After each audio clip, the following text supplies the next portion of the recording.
તો મિત્રો આપણે ચાલુ કરીએ અર્થ વિસ્તારનો ત્રીજો પાઠ. આ ટેક્સ્ટ બુકના જે 15 આપેલા છે લીધેલા છે. 5-5 કહીને એમ 2 વિડીયો અપલોડ કરી દીધેલા છે. હું આના આઈ બટનમાં મૂકી દઈશ અથવા ડિસ્ક્રિપ્શનમાં હશે એની લિંક. હવે આપણે બીજા ચાલુ કરીએ. હણોના પાપીને દ્વિગુણ બનશે પાપ જગના, લડો પાપો સામે અડગ દિલના ગુપ્ત બળથી. જગતમાંથી પાપને દૂર કરવાનો સર્વોત્તમ માર્ગ આ પંક્તિઓમાં દર્શાવવામાં આવ્યો છે. માણસ માત્રમાં પાપ અને પુણ્યની વૃત્તિ સ્વાભાવિક રીતે રહેલી છે. તેથી આ પૃથ્વી પર આદિકાળથી પાપનું આચરણ થતું રહ્યું છે. પાપીઓને હણવાથી જગતમાંથી પાપ દૂર થશે નહીં કે ઓછું નહીં થાય, પરંતુ બમણું થશે. પાપીઓને દંડવા કે સજા કરવાથી પાપનો સમૂળગો નાશ થતો નથી. આપણે પાપીનો નહીં, પરંતુ તેનામાં રહેલ પાપ, ખરાબ તત્વ, નફરતનો નાશ કરવાનો છે. પાપીઓની પાપ કરવાની વૃત્તિ સામે અડગ દિલના ગુપ્ત બળથી લડવું જોઈએ. હૃદય નિર્મળ સ્નેહવૃત્તિ એ ગુપ્ત બળ છે, જેનો ઉપયોગ કરવાથી પાપીઓની પાપ કરવાની વૃત્તિ જતી રહેશે. સ્નેહ પ્રેમથી પાપીઓમાં રહેલી પાપ વૃત્તિને રચનાત્મક દિશામાં વાળી શકાય છે. જેમ કાદવ કે મેલને દૂર કરવા નિર્મળ જળની જરૂર પડે છે, તેમ ક્ષમા, સ્નેહ, સહાનુભૂતિથી જ પાપનો નાશ કરી શકાય છે. આમ માનવીને પાપના રસ્તે દોરી જતા સંજોગોને દૂર કરવાથી અને પાપી માણસનો વિશ્વાસ જીતી લેવાથી જગતમાંથી પાપ અવશ્ય દૂર કરી શકાય. બીજું, મને મળી નિષ્ફળતા અનેક, તેથી થયો સફળ કંઈક હું જિંદગીમાં. ઉપરોક્ત પંક્તિમાં કવિ કહે છે કે સફળતા એ નિષ્ફળતાઓમાંથી મેળવેલ અનુભવ દ્વારા જ પ્રાપ્ત કરી શકાય છે. બની શકે કે નિર્ધારિત લક્ષ્ય સુધી પહોંચવા માટે ઘણીવાર નિષ્ફળતા પણ મળે, પરંતુ નાસીપાસ થવાને બદલે ફરીથી એ લક્ષ્ય માટે પ્રયત્ન કરવો જોઈએ.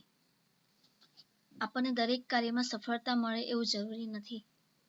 ઘણી મહેનત અને પ્રયત્ન કરવા છતાં પણ નિષ્ફળતા મળે તો એનાથી નિરાશ થવાને બદલે જે અનુભવ મળે એમાંથી શીખવું જોઈએ. જીવનમાં જો કોઈ સાચો ગુરુ હોય તો તે જીવનના વિવિધ પડાવમાં, મુશ્કેલીમાં અને પરિસ્થિતિમાં મેળવેલ અનુભવ જ છે. ધીરજ, ખંત, સહનશીલતા, આશા, ઉત્સાહ, એકાગ્રતા, સાહસ દ્વારા આપણે નિષ્ફળતાનો સામનો આસાનીથી કરી શકીએ છીએ. કરોળિયો પોતાનો જાળો બનાવતા કેટલીય વાર પડી જાય છે. જાળો તૂટી જાય છે તો પણ તે હિંમત હારતો નથી. નિષ્ફળતાથી ડરી જઈ જાળો બનાવવાનું બંધ કરતો નથી. નાનું બાળક જ્યારે ચાલતા શીખે ત્યારે કેટલીય વાર પડે છે. આમ છતાં વારંવાર પ્રયત્ન કરીને ચાલતા શીખે છે. ઘણી વૈજ્ઞાનિક શોધ કોઈ પ્રથમ પ્રયત્નમાં સફળ થતી નથી. હજારો નિષ્ફળતા પછી સફળતા મળે છે. થોમસ એડિસન અને તેની ટીમને હજારો પ્રયત્નોની નિષ્ફળતા પછી વીજળીના ગોળાની સફળતા મળી હતી. નિષ્ફળતા આપણને સફળતાના માર્ગ તરફ લઈ જતી સીડી છે, જેના કપરા ચઢાણ તો ચઢવા જ પડે છે. નિષ્ફળતા એ કાયમી નથી. વધુને વધુ મહેનત અને પ્રયત્નો સફળ તો બનાવે જ છે. એટલે જ કહેવાયું છે કે ફેઇલર ઇઝ હાફ સક્સેસ. હવે 9. સફળતા જિંદગીની હસ્તરેખામાં નથી હોતી, ચણાયેલી ઇમારત તેના નકશામાં નથી હોતી. આ પંક્તિમાં કવિએ હાથમાં દેખાતી રેખાઓના આધારે જીવનમાં સફળતા શોધવાનો પ્રયત્ન કરતા પ્રારબ્ધવાસીઓ પર કટાક્ષ કર્યો છે. જગતમાં અનેક માણસો એવા છે કે જે એમ માને છે કે પ્રારબ્ધમાં સુખ, સમૃદ્ધિ, સફળતા લખ્યા હશે તો જ મળશે. તેઓ ભાગ્યોદયની રાહ જોતા બેસી રહે છે. તેમની આ સંકુચિત વિચારસરણીને પડકારતા કવિ કર્મનું અને પુરુષાર્થનું મહત્વ સમજાવે છે. પુરુષાર્થ એ જ પારસમણી. જિંદગીની સફળતા માત્ર હસ્તરેખામાં નથી હોતી, પણ સખત પરિશ્રમમાં હોય છે. જેમ કોઈ આર્કિટેક્ટે ઇમારત બાંધવા માટે નકશો દોરી આપ્યો, પણ નકશો એ રહેવા માટેની ઇમારત બની નથી જતો.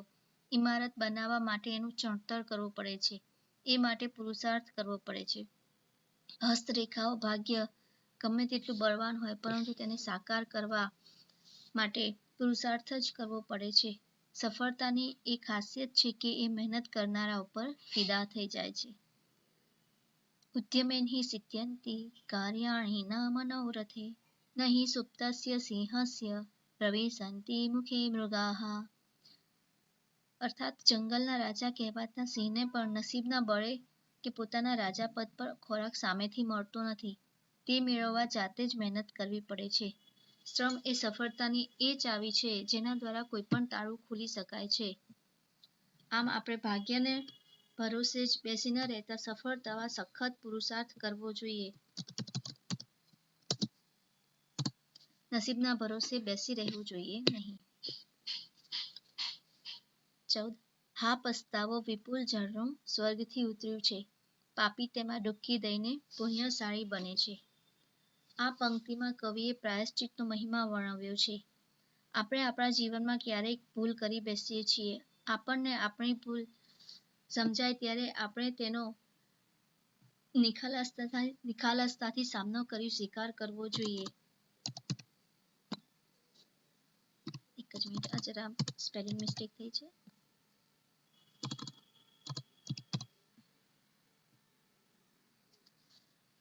બીજા કોઈ જાણે કે ના જાણે પણ આપણે તો જાણતા જ હોઈએ છીએ કે ભૂલ આપણી જ છે. તેનો સંતાપ આપણને અંદર ને અંદર થાય જ છે. નિખાલસતાથી સ્વીકાર કરવાથી આપણું હૃદય નિર્મળ બને છે. ભૂલ કરવી એ પાપ નથી, કારણ કે જાણતા અજાણતા તો બધાથી ભૂલો થાય જ છે. પણ એ ભૂલને છુપાવી રાખવી તે પાપ છે. ભૂલોને સ્વીકારી તે ફરીવાર ના થાય તેનું પણ ધ્યાન રાખવું જોઈએ. ગાંધીજી તેમના જીવનમાં ઘણી બધી ભૂલો કરી હતી. પરંતુ જ્યારે તેમને તેમની ભૂલો સમજાઈ ત્યારે તેની ખુલ્લા મને સ્વીકાર કર્યો હતો અને એવી ભૂલો ફરીવાર ના થાય તેનું ધ્યાન રાખ્યું હતું. આપણે પણ આપણી ભૂલોને શોધીને તેનો સ્વીકાર કરીને તેમાંથી શીખીને અને તેનું પુનરાવર્તન ન થાય તેમ કરીશું તો ભૂલોનું પ્રમાણ ઘટી જશે. ભૂલના સ્વીકાર પછીનો તેનો સાચા દિલથી પસ્તાવો જરૂરી હોય છે. પસ્તાવો કર્યા પછી જ જીવન સુખી બનશે. કહેવાય છે કે મોડો પસ્તાવો કદાચ સાચો ન હોય, પરંતુ સાચો પસ્તાવો ક્યારેય મોડો નથી હોતો. પસ્તાવા રૂપી ઝરણું સ્વર્ગમાંથી ઉતરીને પૃથ્વી પર વહી રહ્યું છે. આ ઝરણામાં પાપી માણસ સ્નાન કરીને પુણ્યશાળી બને છે. જિંદગી માણસને પસ્તાવા માટેની તક પણ આપે છે. એ ખુલ્લા દિલથી સ્વીકારી લેવી જોઈએ. ભૂલ અને ઈશ્વર માનો તો જ દેખાય.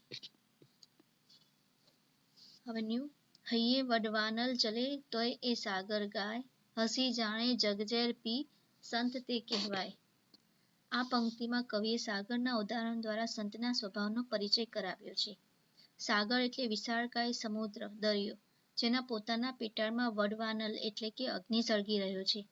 છતાં તેની સપાટી પર તો મસ્તીભર્યા મોજા જ ઉછળતા રહે છે. સાથોસાથ આપણને તો એમ જ લાગે કે તે આનંદપૂર્વક ગીતો ગાતો રહે છે, એટલે કે સતત ઘૂઘવ્યા કરે છે. સાગર પોતાના હૃદયની વેદનાને બહાર પ્રદર્શિત થવા દેતો નથી. ગમે તેટલો કચરો આવે પોતાના પેટાળમાં સમાવી લે છે. આ જ પ્રમાણે સાચા સંતનો સ્વભાવ પણ સાગર જેવો જ ધીર ગંભીર હોય છે. સાચો સંત ગમે તેવા દુઃખોને દરિયા જેવું મોટું મન રાખીને સહન કરી લે છે. મુખ પર તે સહેજ પણ દુઃખનો ભાવ પ્રદર્શિત થવા દેતો નથી. પાણીમાં ફસાયેલ એક વીંછીને એક સાધુ પોતાના હાથ વડે બહાર કાઢવાનો પ્રયત્ન કરતા હતા. તો પણ વીંછી પોતાના સ્વભાવ પ્રમાણે ડંખ મારવાનું છોડતો ન હતો. જ્યારે સાધુ પોતાના સ્વભાવ પ્રમાણે પોતાની સારપ છોડતા નહોતા અને વીંછીને બહાર કાઢવાનો પ્રયત્ન કરતા. આમ સાચો સંત એ છે કે કોઈ પણ કષ્ટ દુઃખ આવે તો હસતા મોંએ સહન કરી સદાય આનંદમાં રહે છે અને નિર્મળ હાસ્ય ફેલાવતા રહે છે. તો મિત્રો અહીં ટેક્સ્ટ બુકના જે 15 હતા અર્થ વિસ્તાર એના વિચાર વિસ્તાર સાથે અહીંયા 15 પૂરા થાય છે. હવે આપણે નવો વિડીયો અપલોડ કરીશું નિબંધોનો. 7-8 જેવા નિબંધ છે જે દરેક મોસ્ટલી એક્ઝામમાં પૂછાતા હોય છે. તો તમને આ વિડીયો ગમ્યા હોય અર્થ વિસ્તારના તો please like, share and subscribe. Thank you.